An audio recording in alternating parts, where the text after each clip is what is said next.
ये आज तक रेडियो है।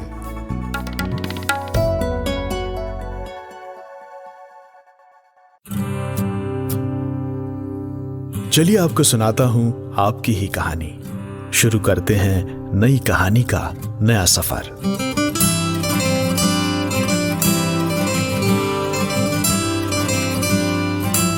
स्टोरी बॉक्स विद जमशेद कमर सिद्दीकी। दोस्तों, आज मैं आपको सुना रहा हूं अपनी लिखी एक कहानी जिसका नाम है काला धुआं।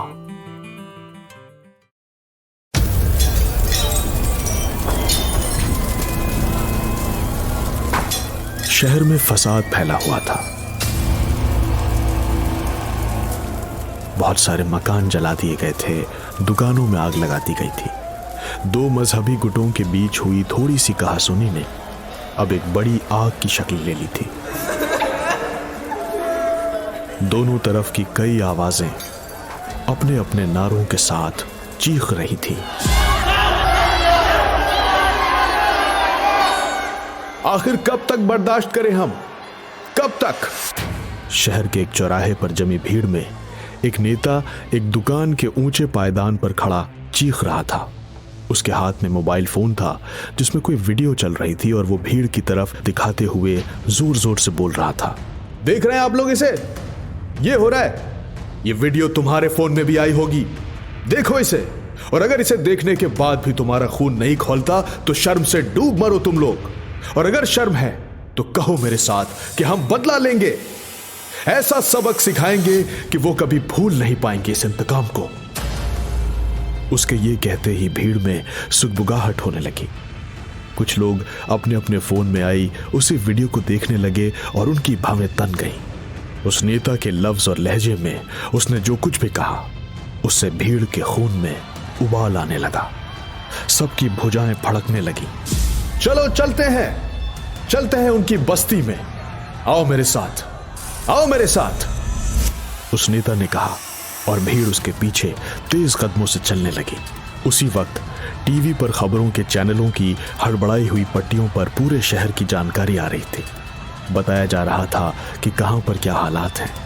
कई इलाकों में लोगों ने एक दूसरे के घरों में घुसकर आग लगा दी थी। नफरत में अंधे हो गए थे। अब तक कई जानें जा चुकी थी।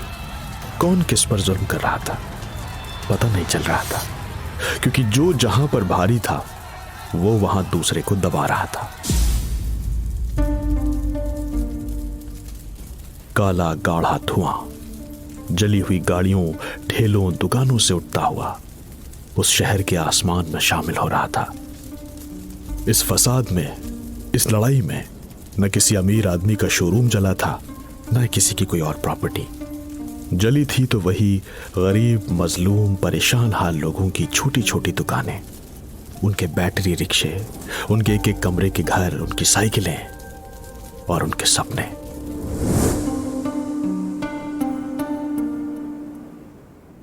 मेरी किस्मत भी उस दिन खराब थी जो मैं पापा के मना करने के बावजूद घर से कार लेकर निकल गया था।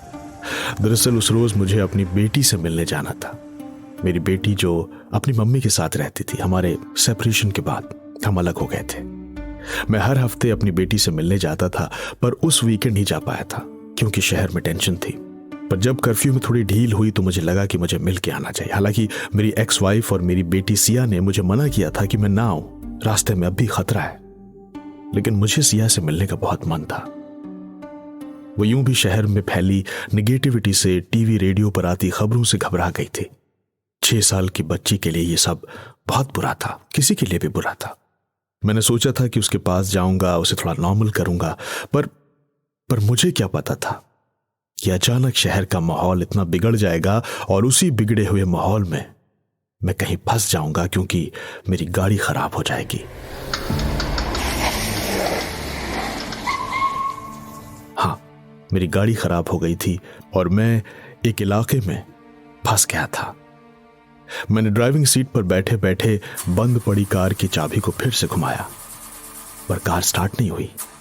मैंने सड़क पर देखा, सन्नाटा था। शाम ढलने लगी थी। इलाके की दीवारों से धूप उतर रही थी। मैंने गुस्से में स्टीयरिंग पर अपना हाथ मारा तो हॉर्न बज गया। समझ में नहीं आ रहा था कि क्या करूं। आज तो कहीं मैकेनिक भी नहीं मिलने वाला था। तभी मेरा फोन बजा।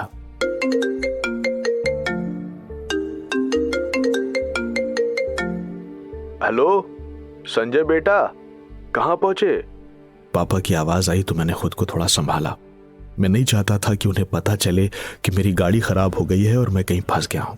वो बिल्कुल घबरा जाते, इसलिए मैंने अपने आप को संभालते हुए कहा, पापा हाँ मैं ठीक हूं, अभी थोड़ी देर में पहुंच जाऊंगा मैं। ठीक है बेटा, पापा बोले, लेकिन बेटा थोड़ा संभल कर रहना। हाँ, माहौल तो तुम देख ही रहे हो। हाँ पापा मुझे पता है, आप फिक्र मत कीजिए, मैं ठीक हूं, अभी मैं पहुंचकर फोन करता हूं आपको। कहते हुए मैंने कॉल काट दी और फिर फोन में देखने लगा कि किससे मदद मांगी जा सकती है, पर कौन ही करता मदद। ऐसे माहौल में कौन अपनी जान का रिस्क लेकर मेरी मदद करने आता। मैंने सर उठाकर इलाके का जायजा लिया। सामने की 3-4 दुकानों के नाम से अंदाजा लग रहा था कि यह मुस्लिम मेजॉरिटी वाला इलाका था। सच बताऊं तो अब मैं थोड़ा सा घबरा गया था। गाड़ी में बैठे बैठे 1 घंटा हो चुका था। रास्ते में मैंने जो मंजर देखे थे वो अब तक मेरी आंखों में कौंध रहे थे।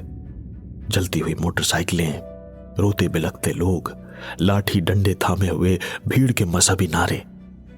तभी ठक ठक की जोर की आवाज हुई तो मैं कांप गया। देखा तो कार के शीशे के पास कोई खड़ा था।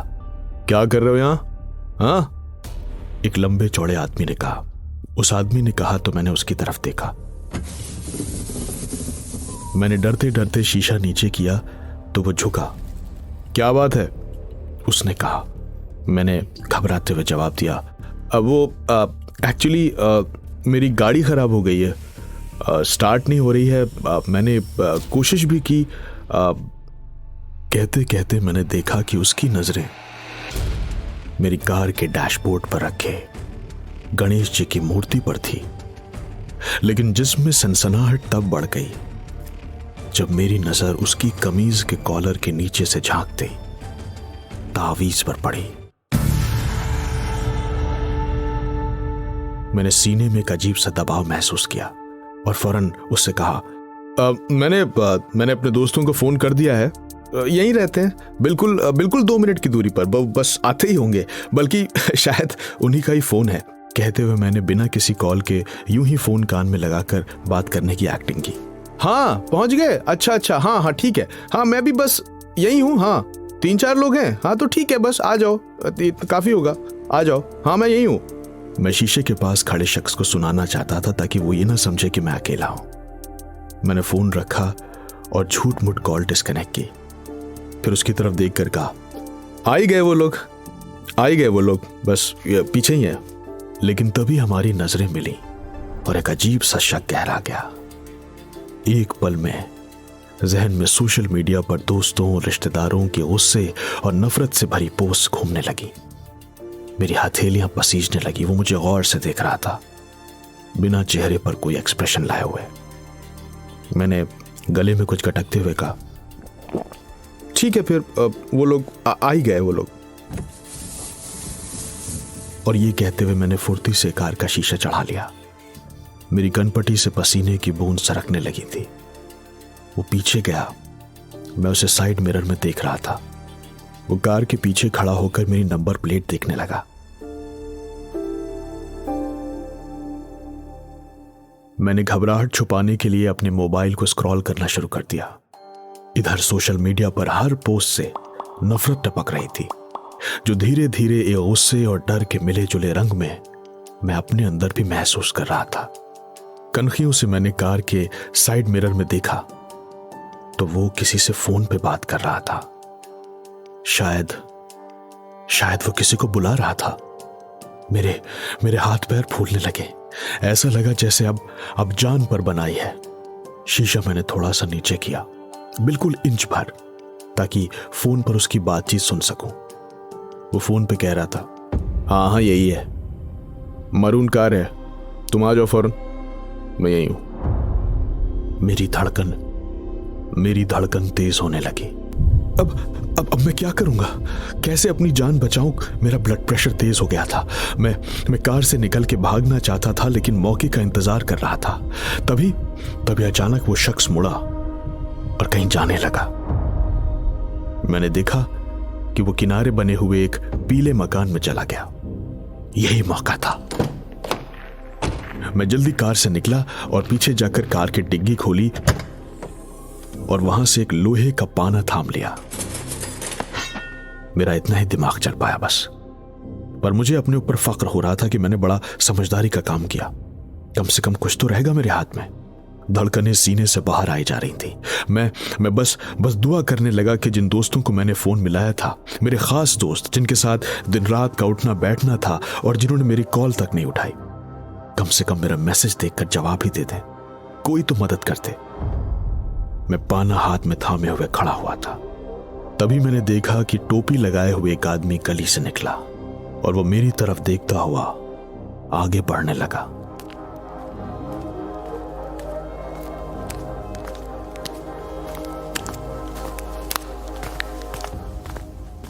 उसने एक मैला सा कुर्ता पहना था। मैंने हाथ में पकड़े हुए लोहे के पाने को कुछ और जोर से कस लिया। मैं किसी भी वार के लिए तैयार था, पर भागूं या ना भागूं के बीच फैसला नहीं कर पा रहा था। भागने पर कहीं वो मुझे दौड़ा ना ले। आगे और लोग भी हो सकते हैं। नहीं, भागना नहीं है। मैं हड़बड़ाया हुआ सोच ही रहा था कि तभी उसने कहा, जी बताइए क्या हुआ? गाड़ी में स्टार्ट नहीं हो रही? हाँ क्या? मैं गाड़ी स्टार्ट नहीं हो रही आपकी? हाँ स्टार्ट नहीं हो रही, मैंने हड़बड़ाते हुए कहा। आप कार मैकेनिक हैं आप? वो बोला, जी भाईजान। वो अभी अहमद भाई का कॉल आया था मेरे पास कि कोई भाई फंस गया है, आकर मदद कर दो, तो मैं चला आया। आज मेरी भी दुकान बंद है, शहर का माहौल तो आपको पता ही है। अहमद भाई यहीं तो रहते हैं, वो देखिए वो रहे। अस्सलाम वालेकुम अहमद भाई। उसने उसी पीले मकान की बालकनी पर खड़े उस आदमी की तरफ हाथ उठाकर इशारा किया जो थोड़ी देर पहले यहीं खड़ा था मेरे पास। यानी उसी ने उस मैकेनिक को बुलाया था कि वो मेरी मदद करते। मेरी उंगलियों में कसा हुआ लोहे का पाना ढीला पड़ने लगा था। आंखें जो कुछ देर पहले शक से फैली हुई थीं, अब शर्म से झुकी जा रही थीं। दुनिया में नफरत कितनी तेज फैलती है ना, और सच को पनपने के लिए कितनी जद्दोजहद करनी पड़ती है।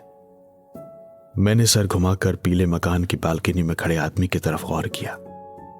वो दूर था, इसलिए उसकी शक्ल तो मुझे नहीं दिख रही थी, पर मैं खुद से शर्मिंदा था कि मैं उसे कितना गलत समझ रहा था। मैंने हाथ उठाकर उसे शुक्रिया का इशारा किया। उसने वहां से हाथ हिलाकर जवाब दिया। इतनी देर में वो दूसरा आदमी मेरे कार का बोनेट खोलकर चेक करने लगा और मैं वहीं टेक लगाकर खड़ा हो गया और सोचने लगा कि इंसान का इंसान से इतना विश्वास क्यों है इस दुनिया में। ये दुनिया उतनी बुरी भी नहीं है जितनी हमें टीवी या सोशल मीडिया पर दिखाई या सुनाई जाती है।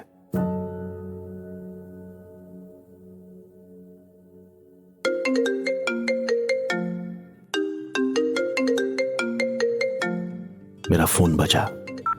हेलो, मैंने कहा तो दूसरी तरफ पापा थे। अरे कहां पहुंचे तुम? उन्होंने पूछा तो मैंने कहा बस आ रहा हूं पापा। अरे क्या आ रहा हूं, जल्दी निकलना चाहिए था। और सुनो, गाड़ी थोड़ा संभल के चलाना, इन लोगों ने कई जगह पर आग लगा दी है, धुआं ही धुआं है हर तरफ। अभी एक वीडियो आई है मेरे पास, उसमें तो ये लोग। पापा, मैंने उनकी बात काटते हुए पीले मकान की तरफ देखा और कहा, हाँ पापा, इस शहर में काला धुआं बहुत छाया हुआ है, लेकिन फिक्र मत कीजिए, इस शहर को कुछ नहीं होगा।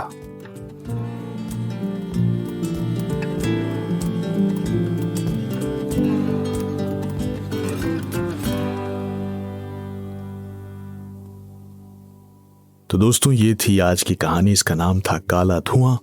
उम्मीद है कहानी आपको अच्छी लगी होगी। अगर आपको वाकई अच्छी लगी तो ही हमारे दो काम कीजिए। एक तो अगर आप इसे स्पॉटिफाई पर या एप्पल पॉडकास्ट पर सुन रहे हैं तो अभी हमारे जहाँ पर कहानी का नाम होता है वहाँ पर आप क्लिक करें और उसके नीचे इसे टैब कहते हैं शायद, राइट, टैप करें, टैप कीजिए और आप वहां पर जाएंगे जहां पर स्टार बना होता है, और वहां से आप हमें स्टार्स दें, हमें रेटिंग्स दें। अगर आपको ये कहानी अच्छी लगी है तो आप इसे फॉलो भी कर सकते हैं। तो ये 2 काम कीजिए, हमें रेटिंग्स दीजिए और फॉलो कीजिए, ताकि अगली बार जब नई कहानी आए तो हम आपको नोटिफिकेशंस के जरिए बता सकें। इसके अलावा आप लोगों का बहुत शुक्रिया अदा करना चाहता हूँ। आप सबकी मोहब्बतें हर हफ्ते हम तक पहुँचती हैं अलग अलग जरियों से। आप सबका बहुत शुक्रिया, इसी तरह सुनते रहिए। आज की इस कहानी का साउंड डिज़ाइन किया है कपिल देव सिंह ने। अगले इतवार में फिर लौटूंगा एक नई कहानी के साथ। मेरा नाम है जमशेद कमर सिद्दीकी। दुआओं में याद रखिएगा।